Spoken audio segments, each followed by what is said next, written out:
They want to imagine riding on a horse through the absolute middle of nowhere in the vast Canadian wilderness back in the spring of the year 1870. The air is crisp and cold, the kind of cold that gets deep into your bones, and the ground is still soft and damp from the winter snow that had only recently melted away. All around you, there are these towering pine trees that seem to stretch on forever, blocking out the sky and making you feel incredibly small. This was the wild, rugged, and untamed territory of Canada before it was fully settled, a place where a person could easily get lost and never be found again.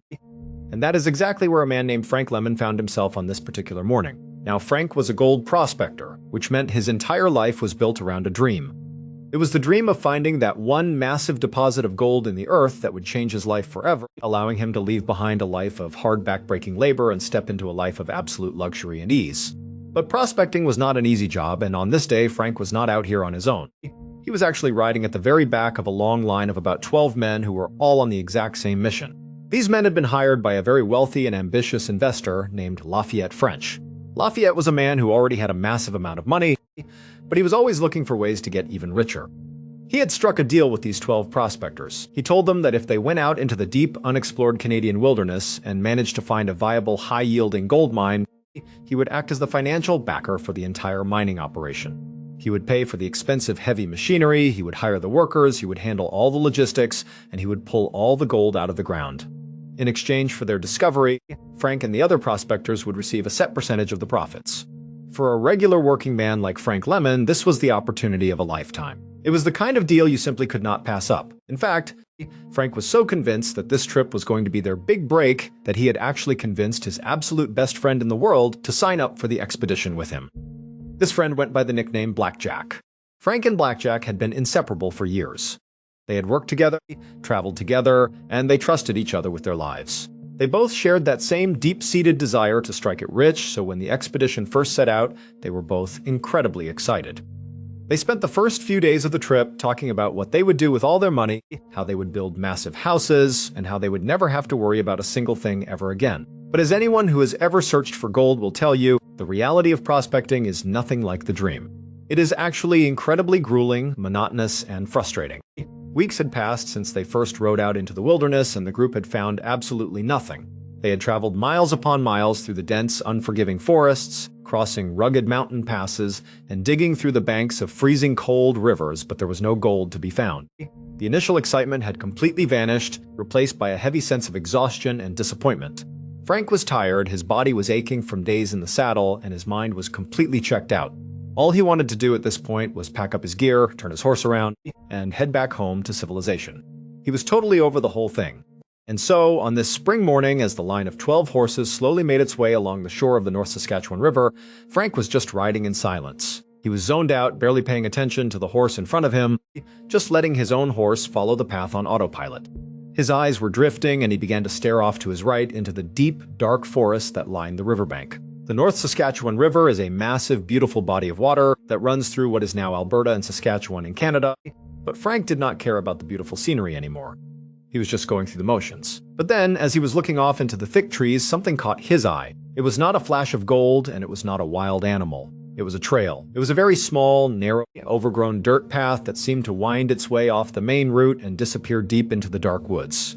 For some reason, Frank could not look away from it. There was just something strange and compelling about this trail. It looked like it had been carved out of the forest a long time ago, but it was so hidden by the branches and the undergrowth that you would easily miss it if you were not looking closely. Frank pulled on his horse's reins and came to a stop. He just sat there on his horse, staring at this path. He started to think.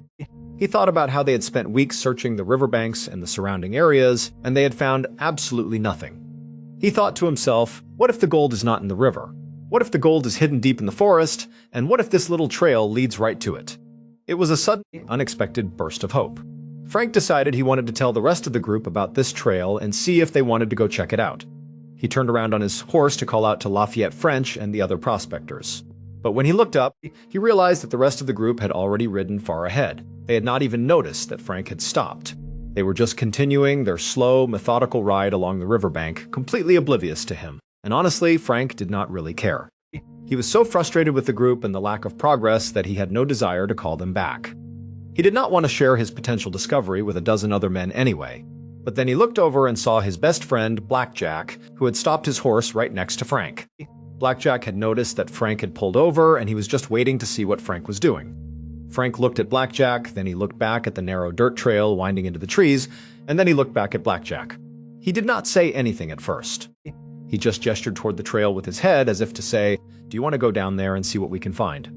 Blackjack looked at the trail, then he looked at the group of men disappearing in the distance, and he just smiled. He was just as sick of the expedition as Frank was, and he was up for an adventure. Blackjack nodded his head, and just like that, the two best friends turned their horses away from the river and began heading down the thin dirt trail, leaving the rest of the group behind. As soon as Frank and Blackjack stepped onto that trail, the atmosphere changed completely. The open space of the riverbank was gone, replaced by thick, towering trees that blocked out a lot of the sunlight. The trail was so narrow that they had to ride in single file, with Frank in the lead and Blackjack right behind him. The ground was covered in pine needles and damp soil, which completely muffled the sound of their horses' hooves. For several hours, they just rode deeper and deeper into the forest. They had no map, no guide, and absolutely no idea where this trail was going. But there was this strange, almost magnetic feeling about the path. It was like it was drawing them in, pushing them to keep going, even though common sense would tell them to turn back. But as they got deeper into the woods, Frank started to feel extremely uneasy. It was not just the darkness of the forest or the complete isolation. It was a physical sensation of dread. He began to feel like they were not alone. At first, he tried to ignore it, telling himself it was just his imagination. But then, he started hearing things. He would hear what sounded like faint voices, like people whispering just out of sight, and the sound of heavy footsteps walking on the dry leaves right behind them on the trail. It sounded so real that Frank pulled on his reins and brought his horse to a sudden stop. He whipped his head around, fully expecting to see someone standing on the trail behind them. But there was nobody there. There was only Blackjack sitting on his horse, looking at Frank with a confused expression. Frank asked Blackjack if he had heard anything, and to Frank's surprise, Blackjack nodded. Blackjack said that he had been hearing the exact same thing. He had heard the whispering and the footsteps too, and he had also turned around multiple times only to see empty space. Now this should have been a massive warning sign. They were in the middle of the Canadian wilderness, miles away from civilization, hearing voices and footsteps that had no visible source. But these two men were desperate to find gold, and they did not want to admit that they were scared. So, they did what people often do when they are in a creepy situation. They rationalized it. They told themselves that the noises they were hearing must be the rest of their party. They figured that Lafayette French and the other prospectors had eventually realized that Frank and Blackjack were missing, and they had turned around to look for them. They thought the whispering and footsteps were just the other men searching the woods nearby. But even though they came up with this logical explanation, Frank and Blackjack had no intention of rejoining the group. They had made a decision to go off on their own, and they wanted to keep it that way. They did not want to share whatever they found, so they decided to ignore the noises and keep riding down the trail, hoping to outpace whoever was behind them. Eventually, after hours of riding, the narrow dirt trail led them to a beautiful, crystal-clear stream.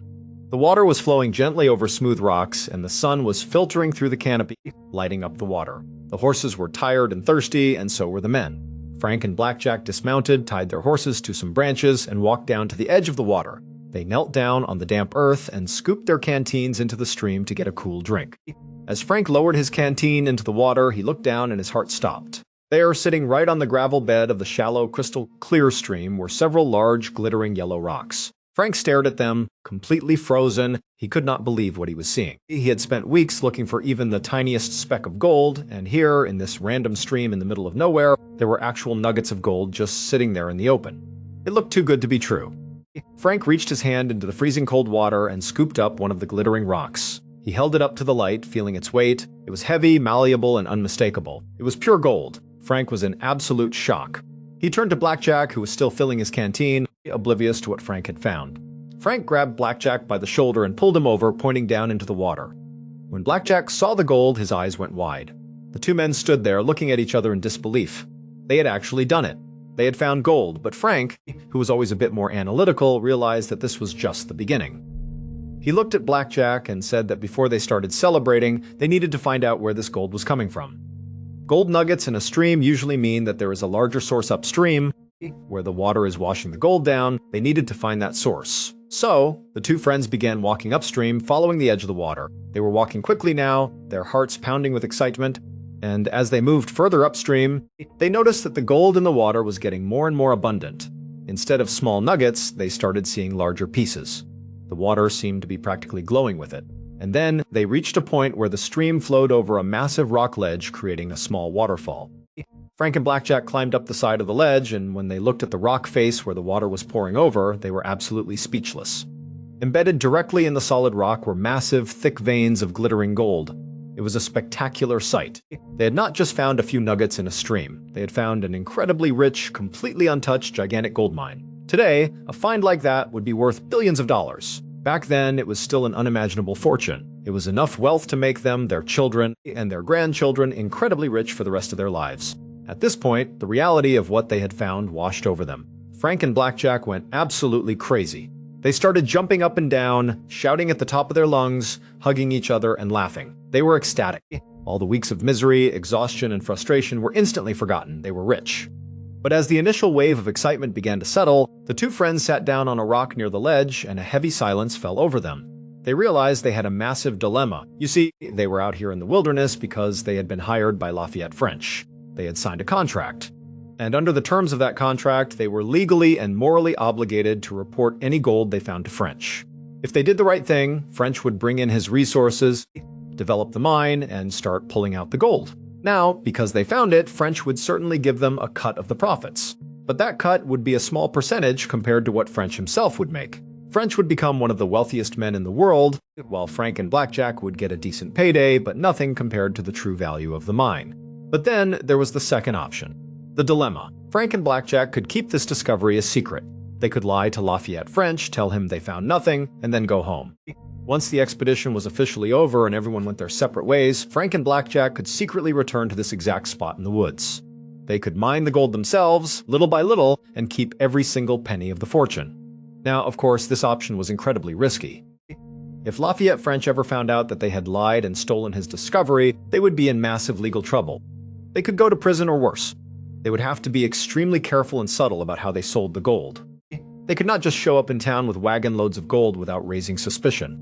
But the reward was almost too big to ignore. They were talking about absolute freedom and limitless wealth. It was a massive, life-altering decision, and both men knew it.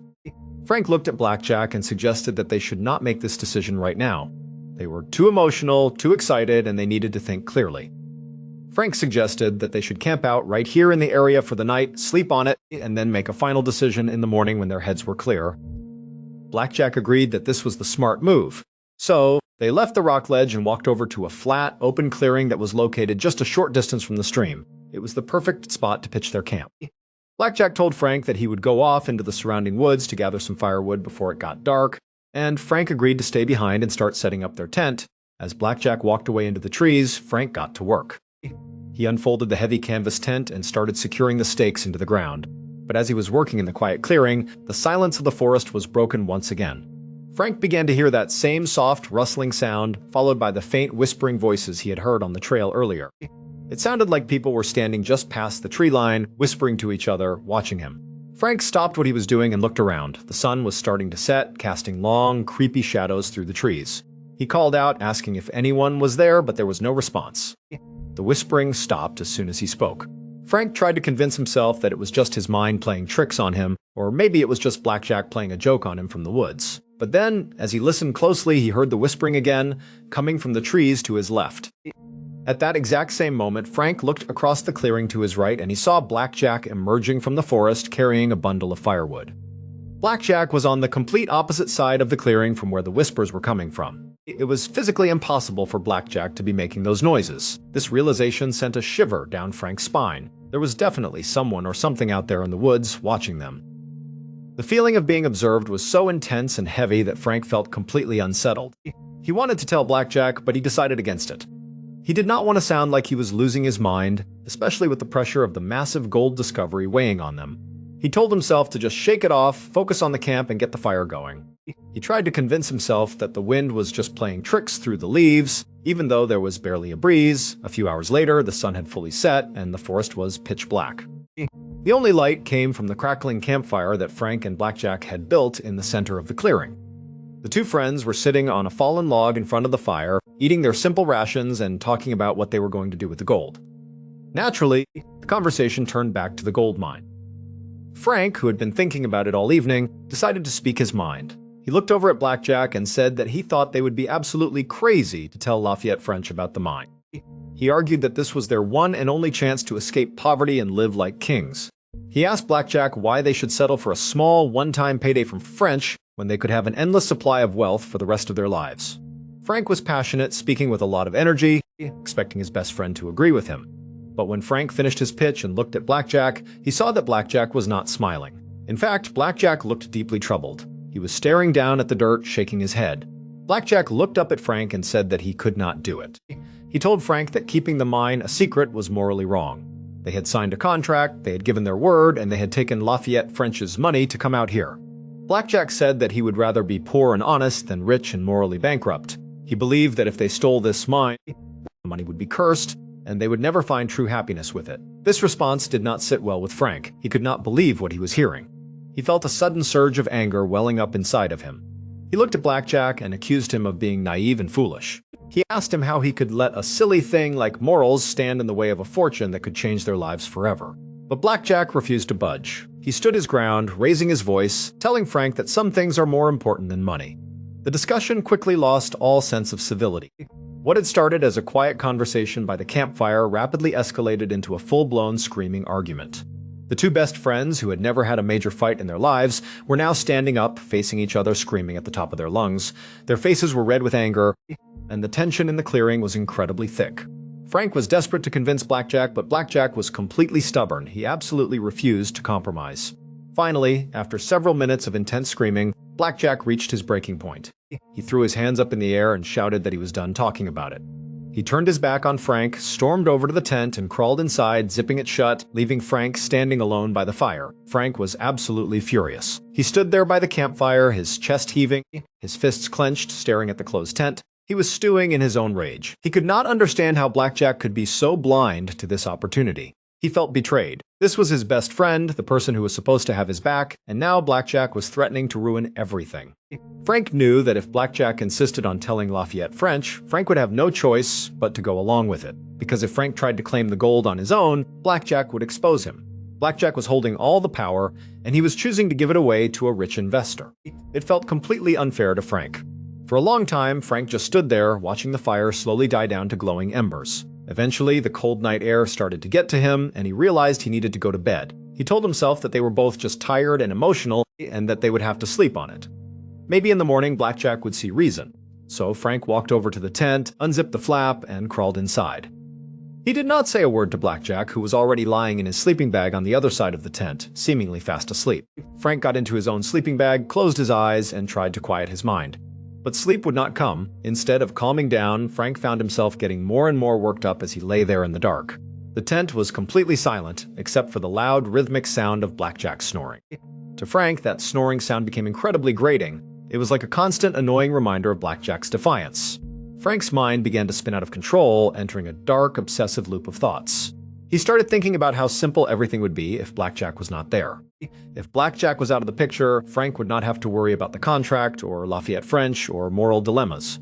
The gold mine would be his and his alone. He would not have to share it with anyone, and he would never have to worry about being exposed. Frank's thoughts grew darker and darker. He went from thinking, "I need to convince Blackjack in the morning," to thinking, "Blackjack is an obstacle. He is not my friend anymore. He is a problem that needs to be solved. He is standing between me and my destiny." This thought loop consumed Frank's entire mind. It was like a dark cloud had descended upon him, completely warping his sense of reality and morality.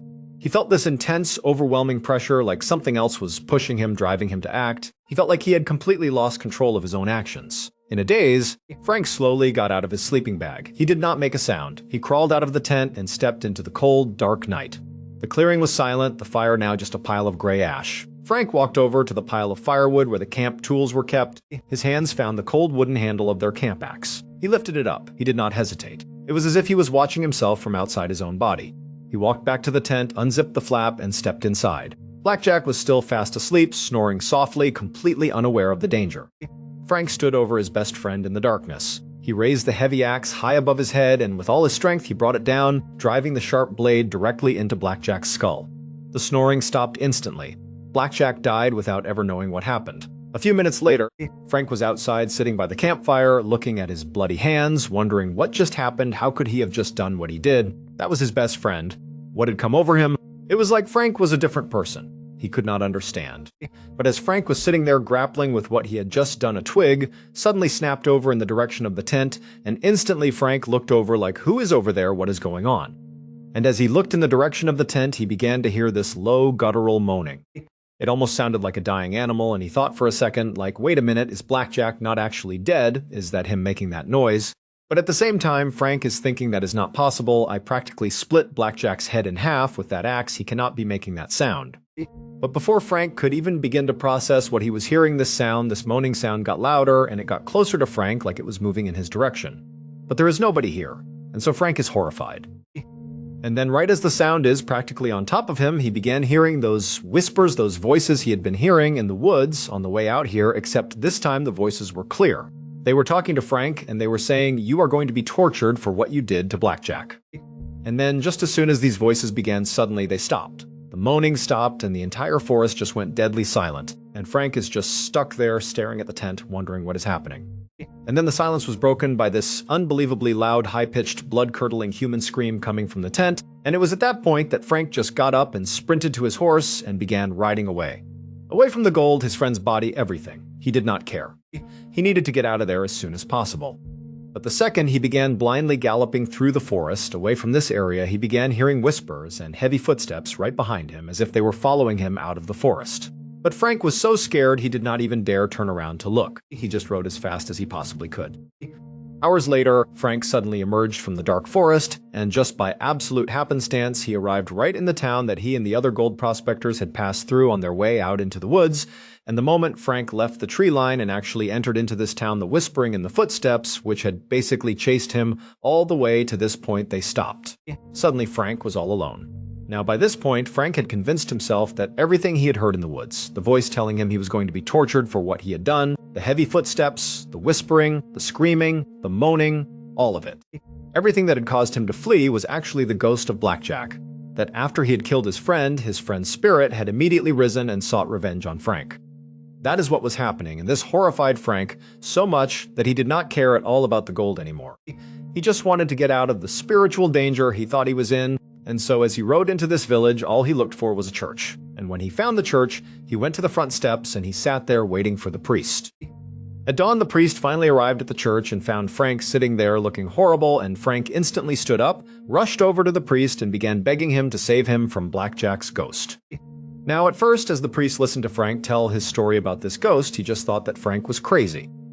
But once he got Frank to slow down and sort of go over the details step by step, the priest realized that perhaps there was some truth to the story. It sounded like it was probably true that Frank really did find a gold mine with his friend named Blackjack, and at some point the discovery of this gold mine prompted Frank to murder Blackjack. But despite the fact that this man, Frank, had just openly confessed to a murder, the priest could only focus on the gold. The gold that apparently Frank had found out in the forest. It was like this intense feeling had come over the priest, this darkness that just made him suddenly so greedy. He had never felt this way before in his life. But it was like he was laser-focused on finding a way to claim that wealth that was just out there right now. And so against all his better judgment, the priest turns to Frank and says, "You know what, we will help you, but for right now, you need to get out of town. Get out of here, don't come back. We will go out, we will find Blackjack, we will give him a proper burial, and that will protect you from his ghost." And so Frank was so thankful to the priest, and he took off not realizing that the priest did not care at all about Frank at this point. All the priest cared about was getting Frank out of the picture so that that gold mine out in the woods could be his. The next day, the priest asked his friend, an outdoorsman named John McDougal, to head off into the wilderness to try to find Frank and Blackjack's campsite, and so that is what John did. And after a few hours of looking, he found the campsite, and sure enough, he found Blackjack's dead body still inside of the tent with the axe lodged in his head. And right away, John, the ever-loyal friend to the priest, began doing what the priest told him to do, which was to bury Blackjack to cover up the murder, because the priest and John were planning to claim this gold mine for themselves, and they could not have this murder getting out to the public because then officials would come out and investigate the scene, and then they would find the gold mine. They could not have that, and so John began digging a grave for Blackjack. And as he did, he began hearing whispers all around him in the trees. Remember, he is all alone out there, and so he began looking around trying to figure out who was out here. Did somebody follow him? But there was no one. John did his best to keep trying to dig as quickly as he could, but these whispers, these awful voices, they just kept getting louder and louder and more pronounced and closer to him eventually, to the point where John was spooked. I mean, John was this avid outdoorsman who routinely spent time by himself out in the wild, but here he was feeling very unsettled by these voices. But despite his fear, John did what he was told and dug the grave as fast as he could. Grab Blackjack's body, threw him inside, he covered him up, and he put a couple of big stones on top of the grave site to kind of make a makeshift tombstone. And then afterwards again, despite feeling totally unsettled out here, John did the next part of the plan, which was to go look for gold. Go to the stream, find the gold these guys were talking about. But as John is down by the water looking for gold, he began hearing more and more of those voices all around him. He kept spinning around, but nobody was there. And then finally, this awful high-pitched laughter cut through the trees. He whipped around. There was nobody there, but it was so terrifying that John just abandoned the search for gold and just hopped back on his horse and fled out of there. But within a couple of days, John and the priest had convinced themselves that those weird noises and that laughter that John had heard out there was just some bird, that it was all in John's head. He was spooked for no reason, when in reality it was just that incredible pull of that gold being out there waiting to be claimed. It was like John and the priest, they could not go looking for it. And so John decided to go back out into the woods, except this time he did not go alone.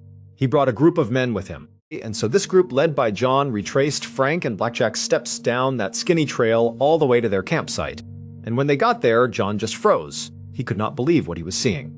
The rocks that were sitting on the grave where John had just buried Blackjack were gone. These huge rocks just missing. And also the tent, the bloody tent where Blackjack had been murdered, had also been cleared. There was no trace of it anywhere.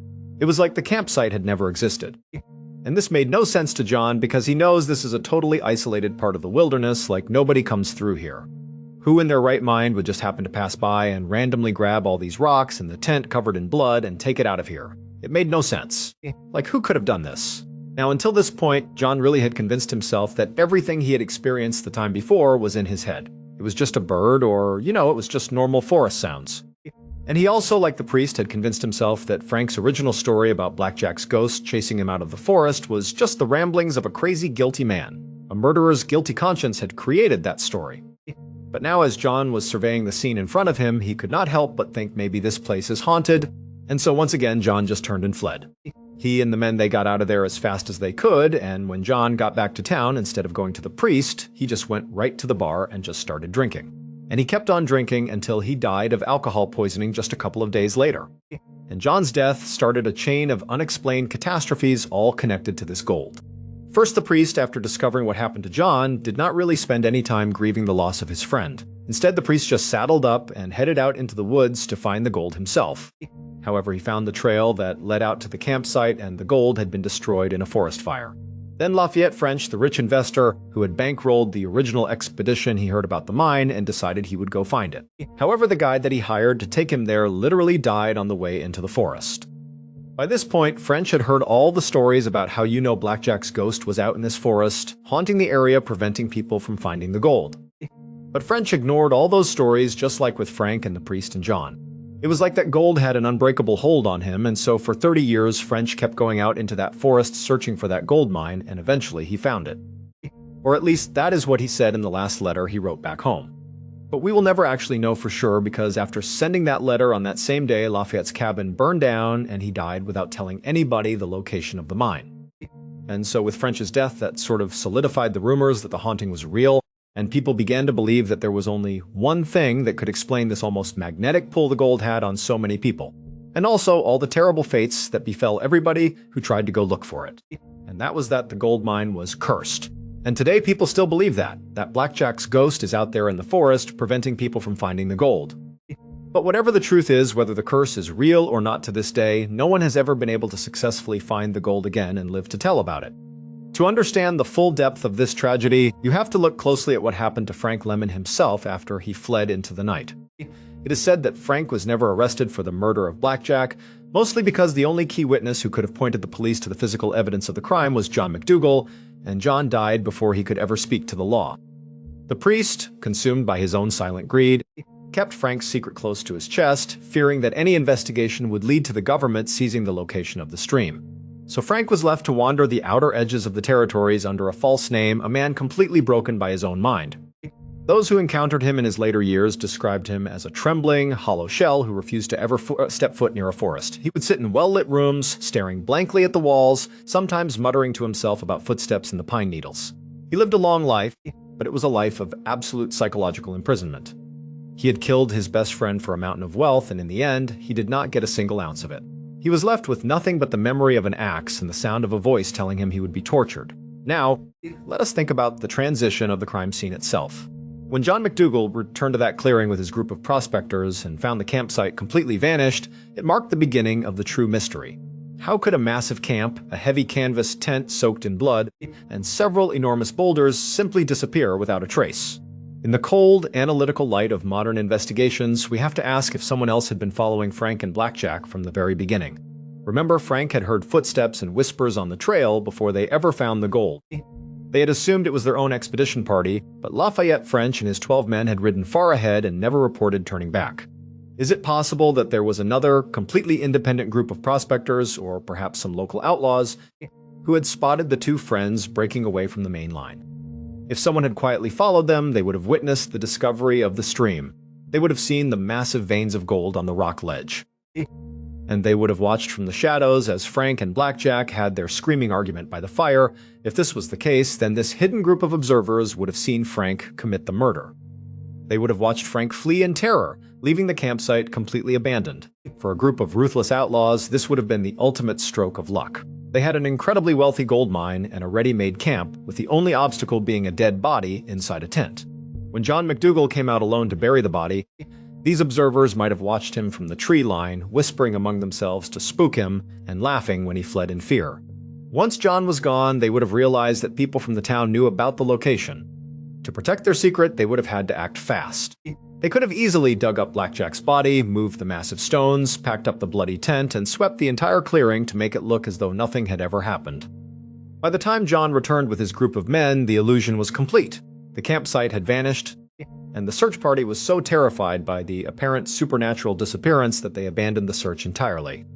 This is a highly logical explanation, but it leaves one massive, haunting question. If a group of people had successfully stolen the location of the mine and cleared the camp, why did the gold never enter the market? A gold mine of that size, with veins of pure gold embedded in a rock ledge, would have required a massive operation to extract. Someone would have noticed barrels of gold being sold in the local towns, yet no such influx of wealth was ever recorded in the region. The gold simply vanished from history along with the campsite. This brings us back to the tragic fate of Lafayette French. For 30 years, this wealthy investor was driven by an absolute consuming obsession. He had lost his guides, he had spent his resources, and he had destroyed his own family life, all to find a location that had been buried under ash by a forest fire.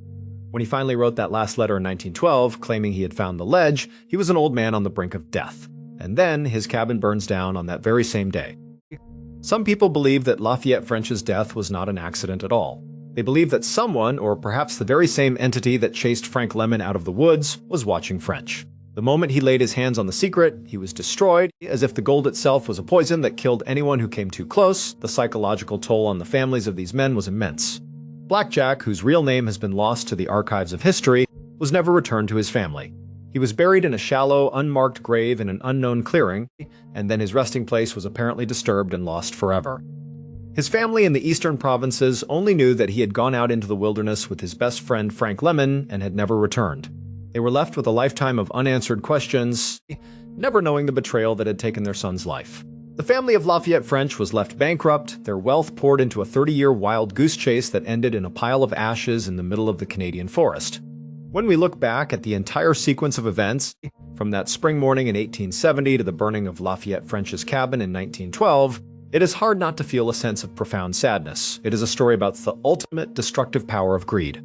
Two best friends rode into the woods with a shared dream, and within hours of achieving that dream, one was dead and the other was a broken, paranoid shell of a man. A priest, a man who had dedicated his life to spiritual purity, was instantly corrupted by the mere mention of wealth. An outdoorsman who feared nothing was driven to drink himself to death by the sheer terror of what he experienced in those woods. And a wealthy man spent 3 decades chasing a shadow, only to die in flames the moment he touched it. Today, the area along the North Saskatchewan River is peaceful. Hikers, campers, and modern-day prospectors travel through the beautiful forests of Alberta and Saskatchewan, enjoying the quiet beauty of the Canadian wild. Most of them have no idea that deep in those woods, beneath the soil and the pine needles, lies a lost stream with a rock ledge containing a fortune in gold. And perhaps it is best that the trail remains lost. The forest has kept its secret for over 150 years, burying the crime, the campsite, and the gold under generations of new growth. But for those who know the story, the wind blowing through the towering pines does not sound like a normal forest sound. It sounds like a whisper, a cold, mocking voice reminding us of what happened to two best friends who found a fortune and lost their souls in the dark. Thank you so much for watching. Let me know what you thought of today's episode in the comments. And remember, we have a whole playlist of true crime episodes ready for you to binge right now. Until next time, see ya. Short, imagine finding a multi-billion-dollar gold mine with your best friend only to murder him hours later because of an eerie, invisible force pushing you to do it. In 1870, Frank Lemon and his partner Blackjack discovered a massive, untouched vein of gold deep in the Canadian wilderness. Overjoyed, they camped for the night. But after a bitter argument about sharing the fortune, a dark, obsessive loop consumed Frank's mind. In a daze, he grabbed a camp axe and brutally killed his sleeping best friend. Instantly, the forest erupted into guttural moans and terrifying whispers, screaming that Frank would be tortured forever. He fled in absolute terror. Days later, a search party arrived to find the entire campsite, and the victim's body completely vanished without a trace. What took the camp? Check the full video link in the comments below.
On the night of April 25th, 1977, on a small uninhabited island off the coast of Brazil, a man named Apolinario awoke on his boat to the sound of a blood-curdling scream. He scrambled outside onto the deck and found his brother Orianiano writhing in agony.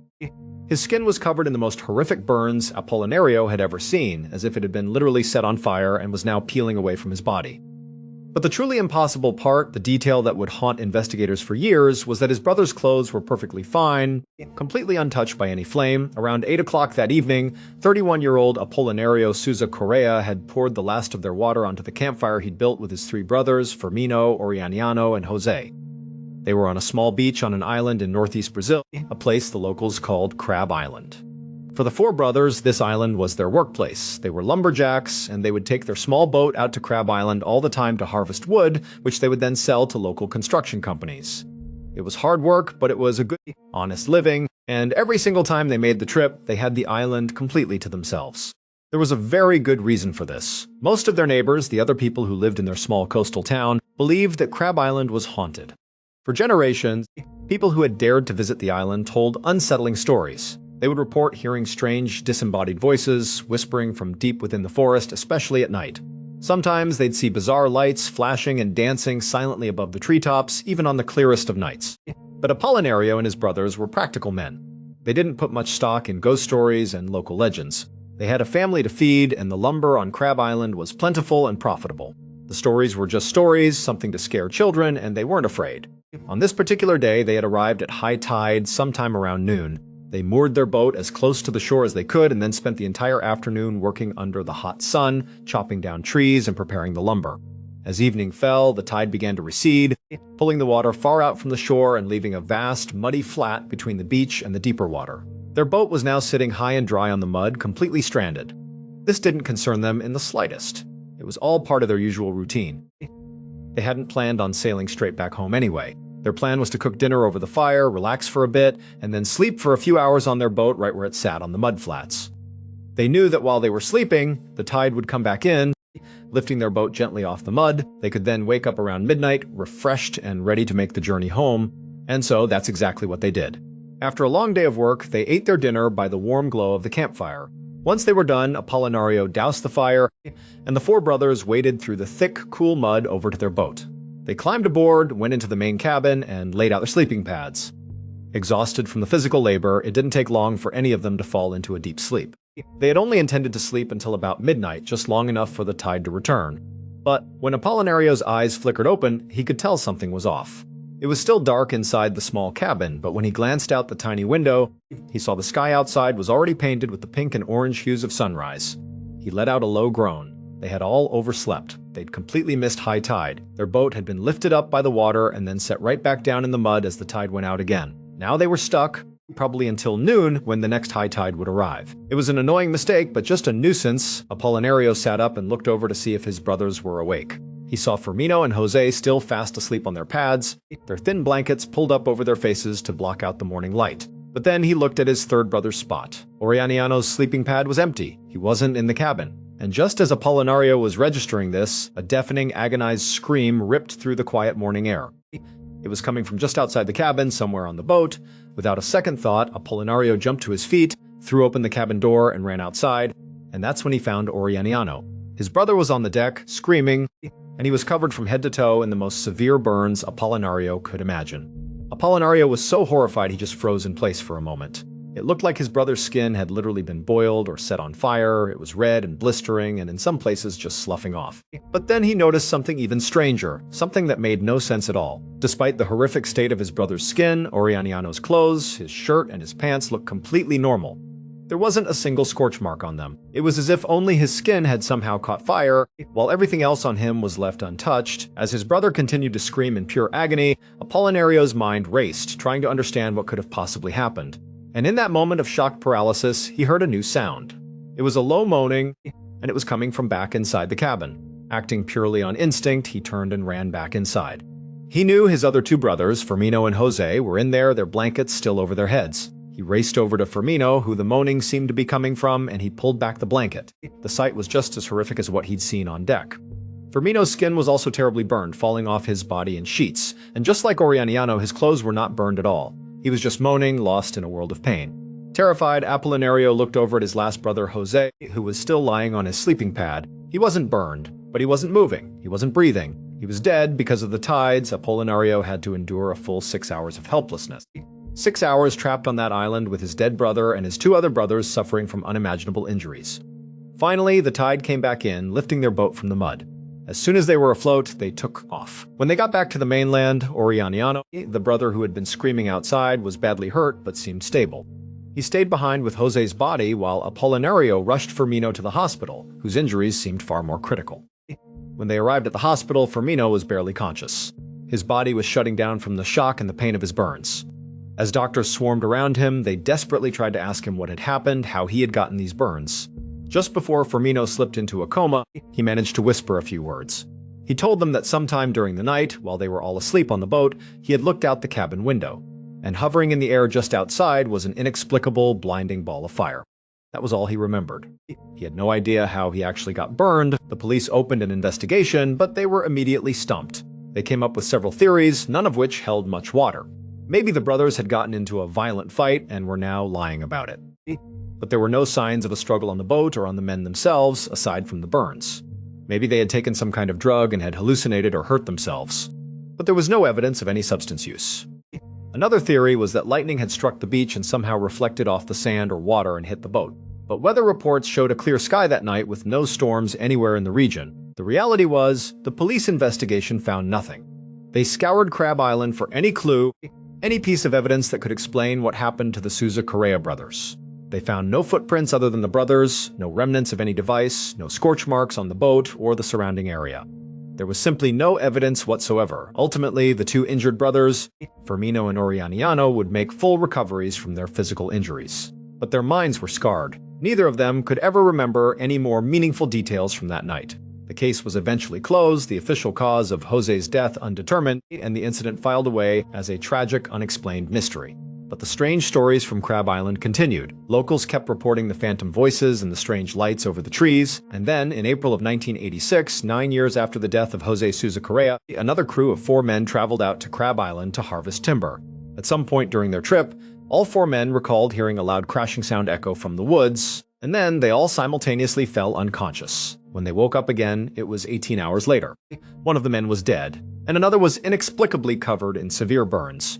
And just like the brothers 9 years earlier, the survivors had absolutely no memory of what happened. On the night of June 12, 1993, a 69-year-old man named Deke Slayton carefully climbed into his bed in his home in League City, Texas.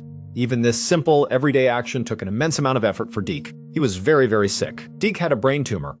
He'd been diagnosed the year before and had actually gone into remission, giving him and his family a brief, hopeful period where they thought he had beaten it. But the cancer had returned a few months later, and this time it was far more aggressive. Deke knew this thing was going to kill him, and probably sooner rather than later. His wife and daughter were taking care of him around the clock as he grew weaker and sicker with each passing day. And while he was deeply grateful for their love and care, a part of him hated it. Deke Slayton was a tough, self-reliant man, and he was used to being the one who took care of others, not the other way around. But more than the weakness, more than the dependency, the single worst part of his illness was that he hadn't been able to fly a plane in months. For Deke, flying was more than a hobby. It was who he was. He was a legend in the aviation community. As a young man, he had served in the Air Force, flying dozens of combat missions in World War II, enduring some of the most harrowing aerial combat in history.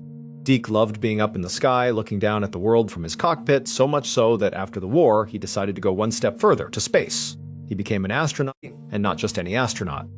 He was one of the original Mercury 7, NASA's very first team of astronauts selected to journey beyond the Earth's atmosphere. After he got too old for spaceflight, he continued to work for NASA in other crucial roles until his retirement 10 years prior. But retiring from NASA didn't mean he stopped flying. He became a hugely successful amateur air racer, a competitive sport where powerful aircraft race each other through complex aerial obstacle courses. Now, as Deke felt his life slipping away, all he could think about, all he wanted to do, was fly. He had a special plane he used for racing called a Stinger. It was a small, red, incredibly loud aircraft, and he loved it dearly. He would lie in bed and fantasize constantly about getting back in that cockpit one last time. He knew, of course, that flying was impossible. The tumor had affected his balance and his decision-making. His speech was shaky, and he was exhausted all the time. It simply wasn't safe. On top of his physical limitations, his beloved Stinger plane was currently in storage hundreds of miles away. But as Deke lay in bed that night, feeling physically awful, Feeling his life literally draining away, the desire for one more flight became an overpowering need. He made a decision right then and there. Tomorrow, first thing in the morning, sick or not, he was going to find a way to take his Stinger out and go for one last ride. Early the next morning, at the John Wayne Airport in Southern California, over 1,500 miles away from where Deke Slayton lay in his bed, an airport manager stepped into his office to start his shift. He worked in the airport's noise abatement department, a job that was all about making sure the planes flying in and out didn't make too much noise and upset the local residents. Usually, this early on a Sunday morning, things were quiet and uneventful. But today, as soon as the manager sat down at his desk, his phone began to ring. He answered it, and an angry local resident was on the other end wanting to make a complaint. A plane had just been flying low over her house, making a tremendous amount of noise. The manager glanced at the clock on his wall. It was just before 8 a.m. This meant the plane the resident was complaining about was in clear violation of the airport's strict Sunday curfew. To keep the peace with their neighbors, the John Wayne Airport didn't allow any planes to take off before 8 a.m. on Sundays. The resident on the phone gave a clear description of the aircraft. It was a small, red racing-style plane, a Stinger. The manager took down the details, hung up the phone, and was about to start looking into it when his phone rang again. It was another resident calling with the exact same complaint, and then another and another. The calls kept flooding in, all about this loud red plane that was seen doing wild aerial maneuvers before it finally disappeared from the area. A few of the callers had even managed to get a close enough look at the plane to read its identification number painted on the tail. They had written it down. The number was N21X. As soon as the manager had a moment between calls, he typed that number into his computer system to see who the plane was registered to. When the name came up on the screen, the manager was shocked. The plane belonged to Deke Slayton. The manager knew who Deke was. Everyone in aviation did. And it was deeply surprising to him that a consummate professional like Deke Slayton would be flying so recklessly and in direct violation of the airport curfew. It just didn't make any sense. The manager then pulled up the morning's readings from the airport's automated noise monitors, which were placed in the neighborhoods surrounding the airport. The data was undeniable. At the exact time the residents had reported seeing Deke's plane, at least 3 of the monitors showed huge spikes in noise levels. At this point, the manager knew he had no choice. With corroborated eyewitness reports and physical data from the noise monitors, he would have to send the legend himself, Deke Slayton, a formal notice of violation. He was going to have to reprimand a national hero. But based on the reports and the monitor readings, it was clear that whatever Deke had been doing, he was done. The noise levels were back to normal and the plane was gone. So while there was no huge urgency, the manager printed out the noise recordings, placed them in his to-do pile, and went about the rest of his day. 15 days later, that manager finally got around to sending the official warning letter to Deke Slayton. When Deke's wife received the letter in the mail and read its contents, she was utterly baffled. What this airport was claiming Deke did was not just unlikely, it was literally impossible. It turned out, there was no way Deke Slayton could have been flying his Stinger over the skies of California that morning. First of all, the storage location that held Deke's plane was a museum in Nevada. He had donated the Stinger to them 3 years earlier, and it hadn't moved an inch since. And to make it absolutely clear, the museum had removed the engine from the plane and then hung the entire aircraft from the rafters as a display piece. The plane wasn't just in storage, it was a non-flyable artifact. But even beyond the logistical impossibility of getting the plane out of a museum and reinstalling its engine, there was a far bigger, more absolute reason that it couldn't have been Deke flying that plane. It was truly impossible, because 5 full hours before that flight was reported over Southern California, Deke Slayton had passed away peacefully in his sleep. No one has ever been able to explain what dozens of people saw in the skies that morning. Multiple eyewitnesses and sensitive electronic equipment all confirmed that a red Stinger with Deke Slayton's tail number was there. It just doesn't make any sense.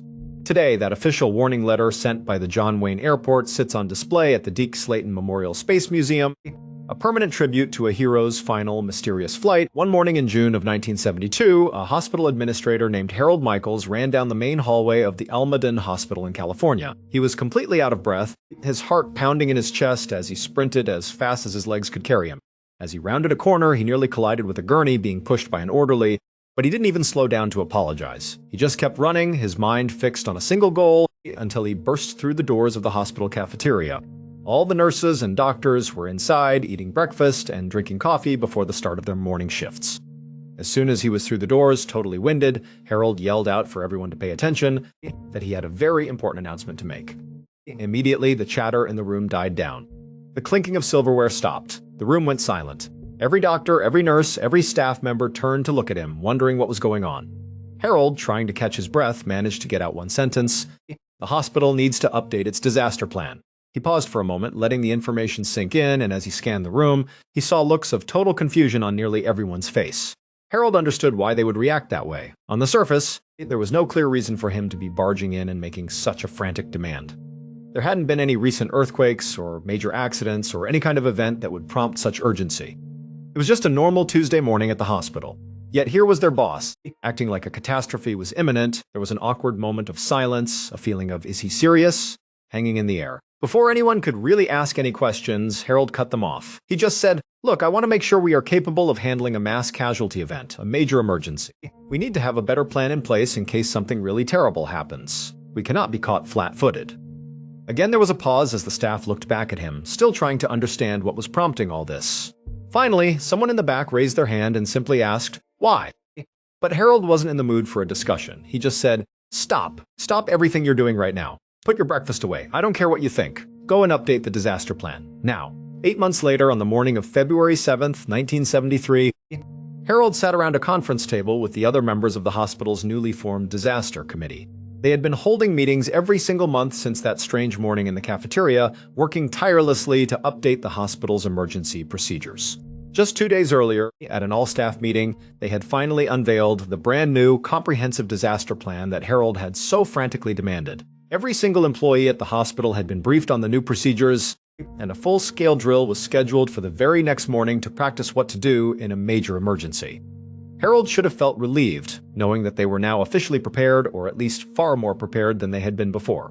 But as the meeting wrapped up, all Harold could focus on was a nameless feeling of dread that had been sitting in the pit of his stomach for months. After work that day, he drove home, ate dinner with his wife, and tried to relax, but he just couldn't shake the feeling that something bad was coming. Fast forward to about 8:30 that same night. Harold was running out of his house, leaping into his car, and driving as fast as he could back to the hospital. He had just received a phone call telling him he needed to come back immediately. When he got to the hospital, the scene was one of controlled chaos. There was a line of police cars directing traffic away from the entrance, and dozens of EMTs and firefighters were rushing bleeding patients into the building on stretchers. When Harold made it inside, the emergency room was a hive of activity. Nurses were rolling gurneys down the halls, prepping extra beds in every available space and carrying large boxes of blood packs that had just arrived from the local blood bank. Harold counted at least 6 full surgical teams already scrubbed in and standing by, ready to go before the bulk of the patients had even arrived. At this point, a head nurse grabbed Harold's arm and told him that the hospital's phone lines had gone down about 30 minutes ago. But incredibly, more than 100 off-duty doctors, nurses, and other staff members had shown up on their own, without even waiting to be officially called in. They had heard the news and came running. And when they arrived, they went straight to their assigned stations and knew exactly what to do, because every single one of them had been preparing for the big disaster drill that was supposed to happen the next morning. As Harold stood there, taking in the scene, he watched as EMTs wheeled in a man with third-degree burns all over his body. Instantly, a team of doctors swooped in and guided him into a trauma room. The rest of the doctors waited in an orderly line, ready to take the next patient and the next as soon as they came through the doors. Harold couldn't help but feel both deeply vindicated and incredibly spooked, because this was all happening exactly as he somehow knew it would. It would turn out that on that morning, 8 months earlier, when Harold had bolted into the cafeteria, he had just woken up from an incredibly lucid, vivid dream. It was perhaps the most vivid dream he had ever had in his entire life. In the dream, a huge plane had crashed into the middle of the city, leaving hundreds of people dead and horribly injured. And in his dream, it was his hospital, Almaden Hospital, that was tasked with saving them, and they were failing because they weren't prepared. The dream had felt so real, so much like a premonition, that it had sent him into a panic. That was why he had been so insistent on updating the emergency plan. He felt that if a plane crash like the one in his dream really happened, they wouldn't have the capacity to handle it. And so, they had to get ready right now, and on February 7th, 1973, literally just hours before Harold's hospital was scheduled to conduct its first drill of the new disaster plan, a Navy jet lost control and smashed into a 4-story apartment building in the middle of the city. But because of Harold's dream, which had prompted him to force his hospital to prepare for the unthinkable, his entire staff was ready when the unthinkable happened. Initial estimates from first responders at the crash scene predicted that at least 50 people would die from their injuries. But thanks to Harold's staff and their new, well-rehearsed disaster plan, only 11 people actually did. Thank you so much for watching. Let me know what you thought of today's episode in the comments. And remember, we have a whole playlist of true crime episodes ready for you to binge right now. Until next time, see ya.